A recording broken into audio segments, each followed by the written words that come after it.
ки ҳуқуқи гирифтани алиментро дорад. дар қонунгузории Тоҷикистон категорияи шаҳрвандоне ки барои алимент гирифтан ҳуқуқ доранд муқаррар карда шуда ва инҳо мебошанд: фарзандони ноболиғ ки волидайн нисбати онҳо ӯҳдадории нигоҳбонии онҳоро иҷро намекунанд, кӯдакони маъюби болиғ, ҳамсари маъюби ғайри қобили меҳнат, зан ҳангоми ҳомиладорӣ, инчунин дар давоми 3 сол аз таваллуди кӯдаки умумӣ. ҳамсаре ки кӯдаки маъюби умумӣ ноболиғро нигоҳ мекунад ё маъюби гурӯҳи 1 аз кӯдакӣ баъд аз 18-соларо парастдорӣ мекунад. ҳамсари собиқ ки ба кӯдаки маъюби умумӣ то 18 сола нигоҳбинӣ мекунад ва баъд аз он барои кӯдаки маъюби гурӯҳи 1.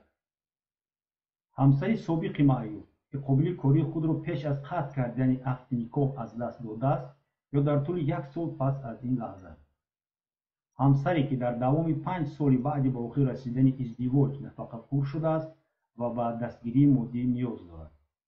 фарзанди ба синни балоғат расида ки донишҷӯёни таҳсили рӯзонаи муассисаҳои таълимии таҳсилоти миёна ва олии касбӣ мебошад, мутаносибан то ба синни 20 солагӣ ва 25 солагӣ расиданашон.